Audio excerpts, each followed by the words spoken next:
नमस्कार दोस्तों। आज हम कक्षा 10 मैथ के त्रिकोणमिति को आसान शब्दों में पढ़ेंगे।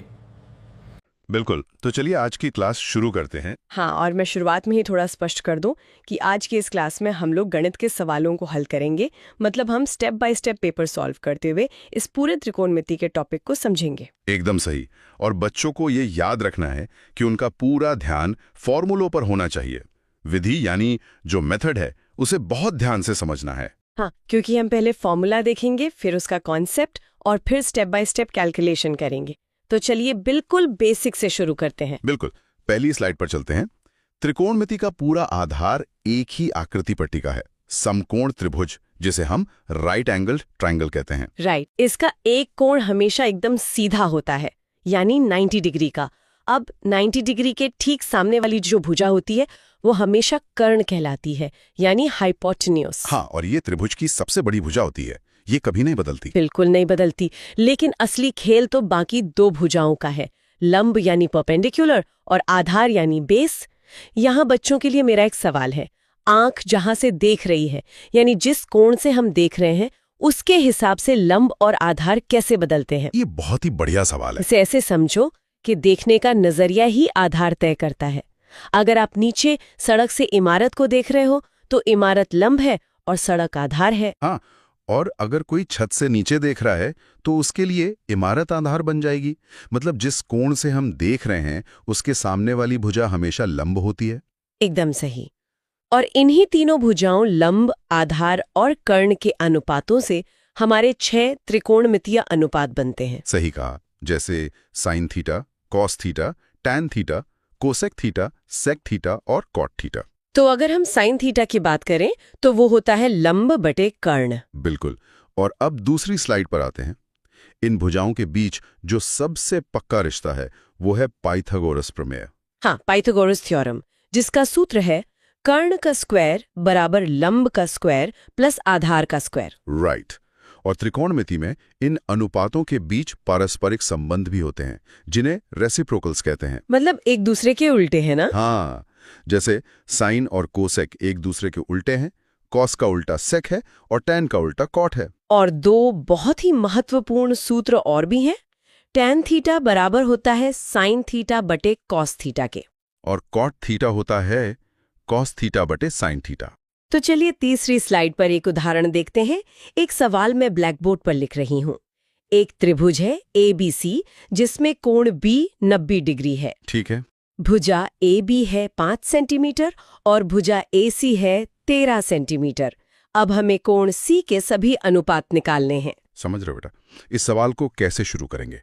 हमें AC दिया है जो 90 डिग्री के सामने है, यानी कर्ण 13 है। और हम कोण C से देख रहे हैं तो सामने वाली भुजा AB लंब हो गई जो 5 है। बिल्कुल। तो हमें कर्ण और लंब पता है, पहले पाइथागोरस से आधार निकालना होगा। तो फॉर्मूले में रखें तो 13 का स्क्वायर बराबर 5 का स्क्वायर प्लस आधार का स्क्वायर। याद रहे, 13 का स्क्वायर 169 होता है और 5 का 25। हाँ, तो 169 में से 25 घटाएंगे तो 144 बचेगा। और 144 किसका स्क्वायर है? 12 का। तो हमारा आधार 12 सेंटीमीटर निकल आया। अब तो अनुपात निकालना बहुत आसान है। साइन C होगा लंब बटे कर्ण यानी 5 बटे 13। कॉस C होगा आधार बटे कर्ण यानी 12 बटे 13 और टैन C होगा 5 बटे 12। और बाकी 3 बस इनके उल्टे हो जाएंगे। अब चौथी स्लाइड पर चलते हैं। हमने अनुपात समझ लिए, लेकिन ये अनुपात आपस में कुछ पक्के नियमों से बंधे हैं। हाँ, जिन्हें हम मानक सर्वसमीका हैं या स्टैंडर्ड आइडेंटिटीज कहते हैं। राइट। ये 3 मुख्य फॉर्मूले हैं। पहला है sine square theta plus cos square theta equals 1। दूसरा है 1 plus tan square theta equals secant square theta. और तीसरा है 1 plus cot square theta equals cosec square theta. अब 5वीं स्लाइड पर इसका एक प्रयोग देखते हैं। मान लो सवाल है कि यदि साइन थीटा बराबर 3 बटे 5 है तो सीकेंट थीटा का मान ज्ञात कीजिए। देखो बेटे, इसे ऐसे समझो कि सीधे सीकेंट नहीं निकलेगा। पहले कॉस तक पहुंचना एक सीढ़ी की तरह है। बिल्कुल सही एनालॉजी है। तो सबसे पहले हम सूत्र इस्तेमाल करेंगे, sign square theta plus cos square theta बराबर 1। तो 3 बटे 5 का स्क्वायर करेंगे जो 9 बटे 25 हो जाएगा। तो समीकरण बना 9 बटे 25 प्लस कॉस स्क्वायर थीटा बराबर 1। अब एक में से 9 बटे 25 घटाएंगे तो कॉस स्क्वायर थीटा आ जाएगा 16 बटे 25। और इसका वर्गमूल निकालने पर कॉस थीटा का मान आ गया 4/5। हाँ, लेकिन हमें तो सेक थीटा चाहिए था, और क्योंकि सेक थीटा कॉस थीटा का उल्टा है तो हम 4/5 को पलट देंगे। तो हमारा फाइनल उत्तर आ जाएगा 5/4। बहुत ही तार्किक स्टेप्स हैं। अब छठी स्लाइड पर आते हैं। अब तक हमने अनुपातों की बात की, लेकिन कोणों को नापते कैसे हैं? डिग्री के अलावा एक और माप है, रेडियन। हाँ, डिग्री और रेडियन माप। 2 पाई रेडियन बराबर 360 डिग्री होता है। तो इसका मतलब पाई रेडियन 180 डिग्री के बराबर हुआ। बिल्कुल। और एक रेडियन की परिभाषा भी बहुत स्पष्ट है।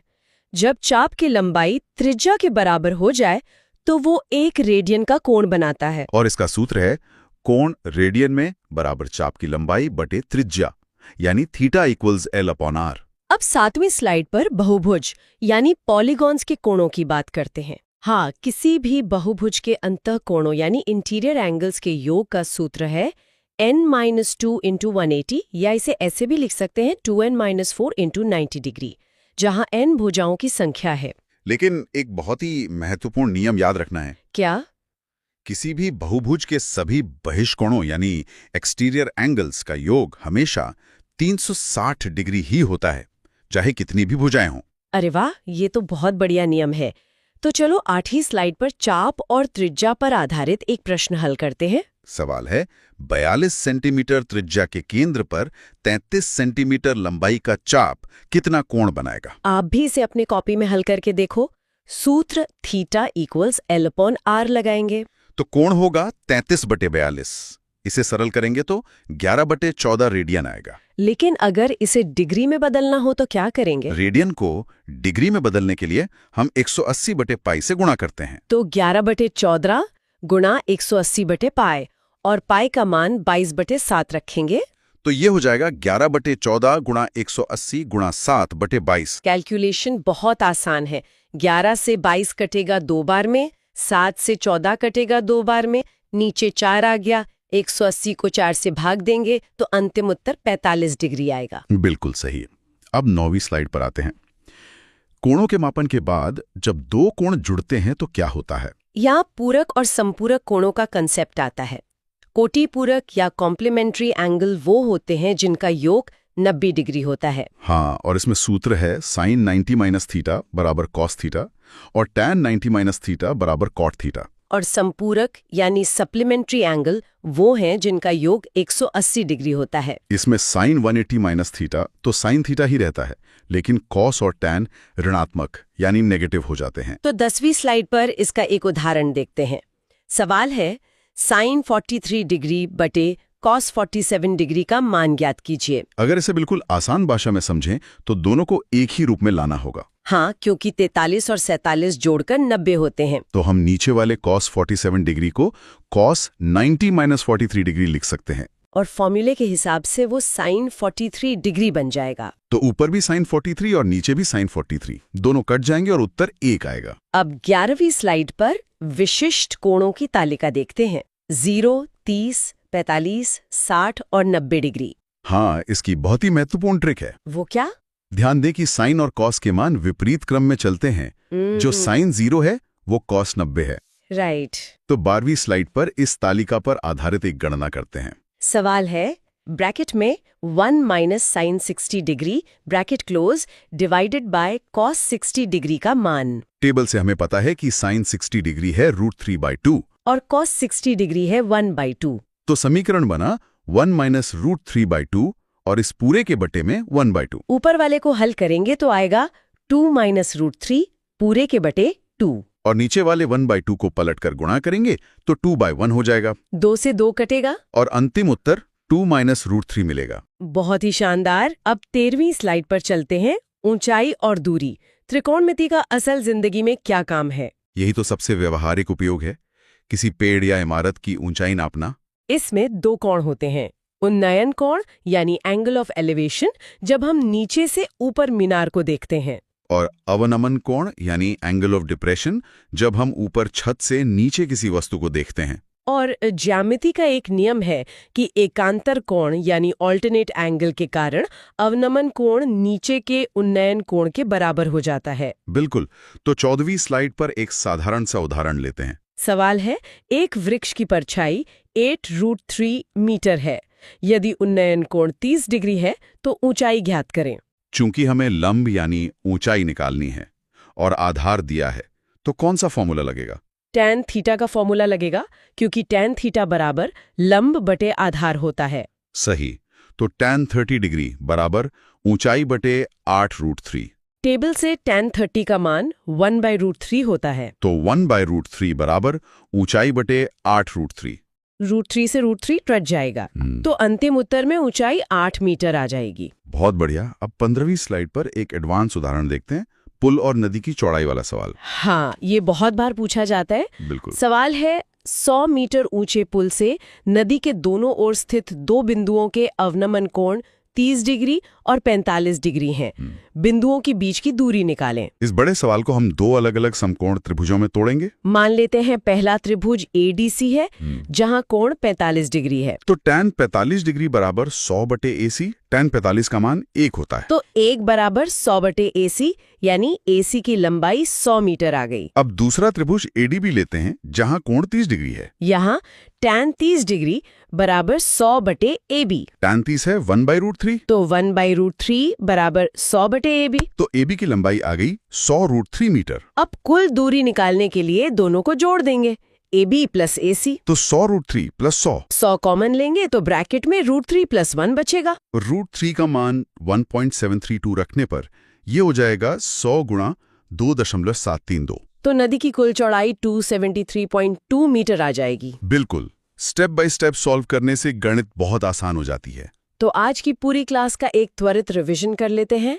हमने पाइथागोरस प्रमेय समझा, सर्वसमीकाएं देखी, रेडियन नियम को जाना और अंत में ऊंचाई और दूरी के बेहतरीन कॉन्सेप्ट समझे। और सभी छात्रों को मेरी यही सलाह है कि इसी तरह के सवालों की अपनी कॉपी में खूब प्रैक्टिस करें, ताकि कैलकुलेशन की स्पीड बढ़ सके। हाँ, गणित का रोज अभ्यास करना बहुत जरूरी है। और क्लास खत्म करने से पहले मैं आप सबको एक बात सोचने के लिए देना चाहती हूँ। सोचकर देखिए, जिस त्रिकोणमिति से आज हमने एक पेड़ और पुल की ऊंचाई नापी, हाँ, उसी का इस्तेमाल करके खगोल शास्त्रियों यानी एस्ट्रोनॉमर्स ने तारों और ग्रहों की दूरी कैसे नापी होगी, इसके बारे में खुद से रिसर्च जरूर करना। बिल्कुल, ये बहुत ही दिलचस्प विषय है। तो प्रैक्टिस करते रहिए। मिलते हैं अगली क्लास में। नमस्कार हैं। मुझे लगता है कि आज की हमारी इस विस्तृत चर्चा की जो शुरुआत थी ना, वो बिल्कुल एक मास्टर क्लास जैसी लग रही थी। और सच कहूं तो आज का हमारा लक्ष्य बिल्कुल यही है। हमें क्लासरूम की तरह ही गणित के कॉन्सेप्ट्स को स्टेप बाय स्टेप सॉल्व करने वाले हैं। हाँ बिल्कुल, मतलब मेरा विचार यही था कि आज हम सिर्फ रटी रटाई थ्योरी की बात ना करें, हम बिल्कुल एक अनुभवी टीचर की तरह डीकोड करेंगे कि जो फॉर्मूले हैं उनके पीछे का लॉजिक असल में क्या है। एकदम सही दिशा है ये। देखो, हमारे आसपास जितने भी विशाल पुल हैं या गगनचुंबी इमारतें हैं, वो सब ज्यामिति के एक खास आकार पर टिकी हैं, और वो है त्रिभुज। आज हम उसी के गणितीय नियमों को स्टेप बाय स्टेप समझेंगे। तो शुरुआत करते हैं त्रिभुज की एनाटॉमी से, मतलब उसके अंदर जो रेखाएं खींची जाती हैं। हमारे मास्टर नोट्स में माध्यिका और शीर्ष लंब का काफी जिक्र है। हाँ, क्योंकि बिना इन रेखाओं को समझे हम इसके किसी भी नियम को हल नहीं कर सकते। देखो, ऐसे समझो कि माध्यिका वो रेखा है जो ऊपरी कोने से निकलकर सामने वाली भुजा को बिल्कुल दो बराबर हिस्सों में बांट देती है। मतलब ये संतुलन बनाने का काम करती है ना? बिल्कुल। आधार को बराबर बांटकर ये वजन संतुलित करती है। लेकिन जो शीर्ष लंब है, उसका काम बिल्कुल अलग है। वो कोने से निकलता है और सामने वाली भुजा पर एकदम सीधा यानी 90 डिग्री का कोण बनाता हुआ गिरता है। अच्छा, मतलब उसे इस बात से कोई फर्क नहीं पड़ता कि भुजा बीच से कट रही है या नहीं, उसका काम बस सीधा खड़ा रहना है। एकदम सही पकड़ा। लेकिन कहानी यही खत्म नहीं होती। इसमें दो और रेखाएं होती हैं, लंबार्धक और कोण अर्धक। लंबार्धक एक तरह से डबल ड्यूटी करता है। ये भुजा के बिल्कुल मध्य से शुरू होता है और वहीं पर 90 डिग्री का कोण भी बनाता है। रुको, अगर ये मध्य बिंदु से शुरू होकर सीधा ऊपर जा रहा है, तो क्या ये जरूरी है कि ये सामने वाले कोने से ही टकराए? यही तो ज्यामिति का मजा है। ये बिल्कुल जरूरी नहीं है। अगर त्रिभुज एक तरफ झुका हुआ है तो लंबार्धक सीधे ऊपर निकल जाएगा और कोना कहीं और रह जाएगा। ये सिर्फ भुजा को आधा करता है। और कोण अर्धक? कोण अर्धक का भुजाओं की लंबाई से कोई लेना देना नहीं होता। इसका काम सिर्फ किसी भी कोने पर बनने वाले कोण को बिल्कुल बीच से आधा करना है। तो हमारे पास 4 रेखाएं हो गई, पर अगर हम एक ही त्रिभुज में ये सारी रेखाएं खींच दें तो अंदर तो पूरा एक जाल बन जाएगा। क्या ये रेखाएं आपस में कहीं टकराती भी हैं? बिल्कुल टकराती हैं, और यहीं से त्रिभुज के केंद्र का कॉन्सेप्ट जन्म लेता है। जब हम किसी त्रिभुज की तीनों माध्यिकाएं खींचते हैं तो वो हमेशा एक ही बिंदु पर आकर मिलती हैं। उस मिलन बिंदु को हम केंद्रक कहते हैं। समझ रहे हो? हाँ, मतलब वो त्रिभुज का बैलेंसिंग पॉइंट होता है। एकदम सही। और इस केंद्रक का एक बहुत ही जरूरी गणितीय फॉर्मूला है। ये हर माध्यिका को हमेशा 2 और 1 के अनुपात में बांटता है। 2:1, मतलब जो हिस्सा कोने से शुरू होता है वो लंबा होता है। हाँ, कोने से केंद्रक तक का हिस्सा दुगना होता है और केंद्रक से भुजा तक का हिस्सा उसका आधा। अब अगर हम बाकी रेखाओं की बात करें तो उनके मिलने से भी अलग अलग केंद्र बनते हैं। जैसे शीर्ष लंबों के मिलने से क्या बनता है? जब तीनों शीर्ष लंब मिलते हैं तो उसे लंब केंद्र कहते हैं। इसी तरह लंबार्धकों के मिलने से परिकेंद्र बनता है और कोण अर्धकों के मिलने से अंतः केंद्र बनता है। परिकेंद्र और अंतः केंद्र, इन शब्दों से ऐसा लगता है कि इनका संबंध अंदर और बाहर से है। बिल्कुल। परिकेंद्र से हम एक ऐसा गोल घेरा यानी वृत्त बना सकते हैं जो त्रिभुज को बाहर से घेरता है और उसके तीनों कोनों को छूता है। और अंतः केंद्र से अंतः केंद्र पे प्रकार रखकर हम एक ऐसा वृत्त बना सकते हैं जो त्रिभुज के बिल्कुल अंदर फिट हो जाता है और उसकी तीनों दीवारों को अंदर से छूता है। अरे वाह, ये तो बहुत काम की चीज है। पर मेरे दिमाग में एक और सवाल आ रहा है। त्रिभुज हमेशा एक जैसे तो दिखते नहीं है, कोई समकोण होता है, कोई अधिक कोण होता है। तो क्या आकार बदलने पर ये केंद्र अपनी जगह बदलते हैं? ये बहुत ही शानदार सवाल है। नोट्स में एक डायग्नोस्टिक टेबल दी गई है जो इसे बहुत आसानी से समझाती है। अगर त्रिभुज न्यून कोण है, मतलब उसके सारे कोण 90 डिग्री से कम है, तब तो सारे केंद्र आराम से अंदर ही रहते हैं। और अगर समकोण त्रिभुज हो, मतलब एक दीवार एकदम सीधी 90 डिग्री पर खड़ी हो? समकोण में स्थितियां काफी बदल जाती हैं। केंद्रक और अंतः केंद्र तो हमेशा अंदर ही रहते हैं, लेकिन लंब केंद्र खिसक कर एकदम उस कोने पर आ जाता है जहां 90 डिग्री का कोण बन रहा होता है। अच्छा, मतलब वो बाउंड्री पर आ गया। हाँ, और परिकेंद्र तो सबसे लंबी भुजा, जिसे हम कर्ण कहते हैं, उसके बिल्कुल मध्य बिंदु पर जाकर बैठ जाता है। तो 2 केंद्र अंदर, 2 बाउंड्री पर। हाँ। पर अगर त्रिभुज अधिक कोण हो, यानी 90 डिग्री से ज्यादा फैला हुआ हो, तब क्या होता है? अधिक कोण में लंब केंद्र और परिकेंद्र दोनों ही त्रिभुज की सीमाएं तोड़कर पूरी तरह से बाहर चले जाते हैं। बाहर चले जाते हैं? ये तो सच में अजीब है। हाँ, क्योंकि झुके हुए आकार की वजह से उनकी सीधी ऊंचाई नापने वाली रेखाएं बाहर ही मिलती हैं। पर देखो, एक त्रिभुज ऐसा भी है जिसमें कोई भागदौड़ नहीं होती, एकदम परफेक्ट। समबाहु त्रिभुज, जिसकी तीनों भुजाएं बराबर होती हैं। एकदम सही जवाब। समबाहु त्रिभुज में माध्यिका, शीर्षलंब, लंबार्धक और कोण अर्धक, ये चारों अलग रेखाएं नहीं होती, ये सब एक ही रेखा होती हैं। इसलिए इसके चारों केंद्र संपाती होते हैं, यानी एक ही बिंदु पर होते हैं। क्या बात है! इसीलिए शायद इंजीनियरिंग में समबाहु त्रिभुज को सबसे मजबूत माना जाता है। तो ये तो बात हुई एक त्रिभुज के अंदर की। अब अगर हम समरूपता की बात करें, मतलब जैसे हम फोन में कोई फोटो जूम इन या जूम आउट करते हैं। समरूपता को समझने का इससे आसान तरीका कोई नहीं हो सकता। फोटो को जूम करने पर रूप समान रहता है, बस आकार बड़ा या छोटा हो जाता है। ज्यामिति में इसे ए नियम यानी कोण कोण कोण नियम कहते हैं।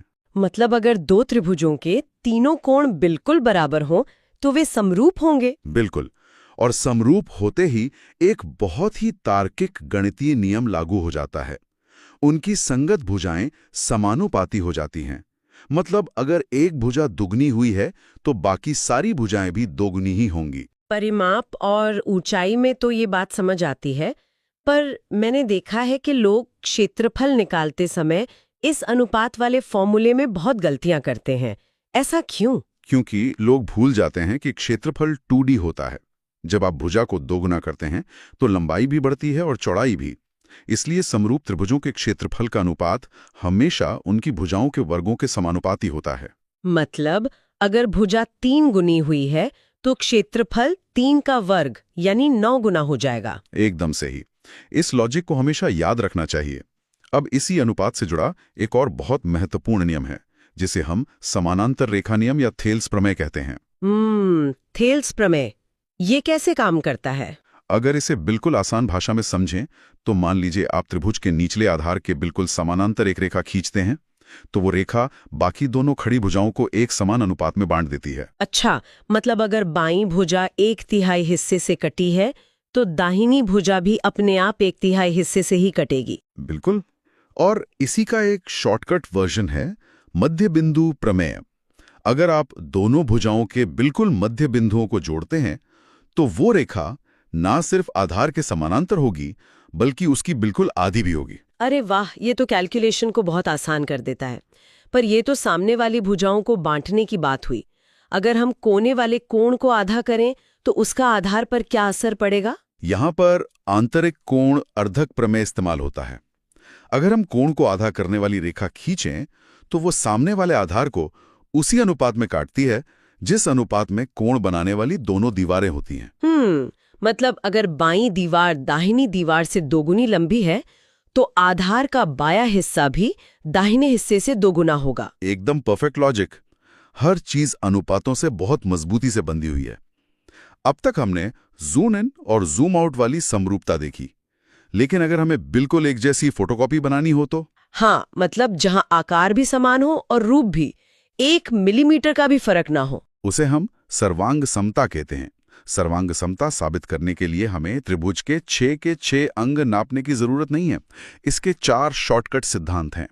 पहला है SSS यानी भुजा भुजा भुजा।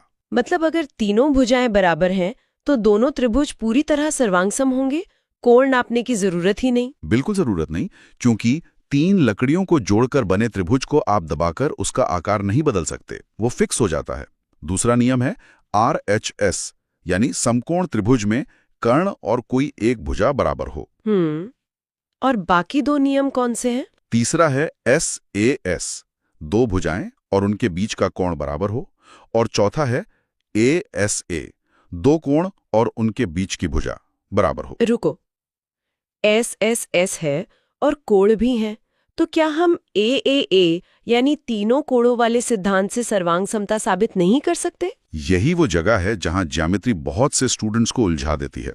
AAA नियम से कभी सर्वांग समता साबित नहीं हो सकती। अच्छा, पर ऐसा क्यों? देखो, इसे ऐसे समझो, एक छोटा समबाहु त्रिभुज जो तुम्हारी हथेली पर आ जाए, उसके तीनों कोण 60 डिग्री के होंगे, और एक विशालकाय समबाहु त्रिभुज जो धरती से चांद तक जाए, उसके भी तीनों कोण 60 डिग्री ही होंगे। ओहो, मतलब कोण सिर्फ रूप तय करते हैं, आकार नहीं। एकदम सही।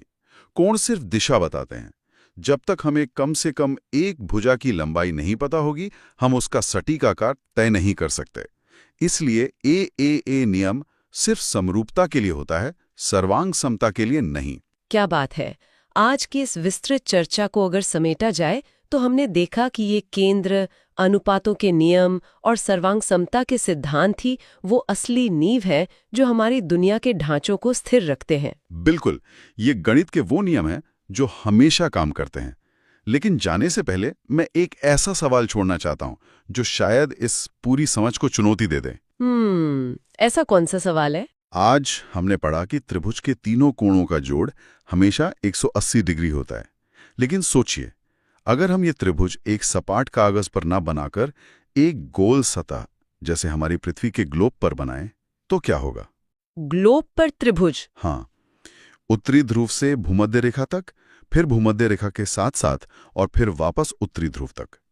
इस त्रिभुज में भूमध्य रेखा वाले दोनों कोण ही 90-90 डिग्री के हो जाएंगे। अरे बाप रे, तब तो कुल जोड़ 180 डिग्री से बहुत ज्यादा हो जाएगा। बिल्कुल।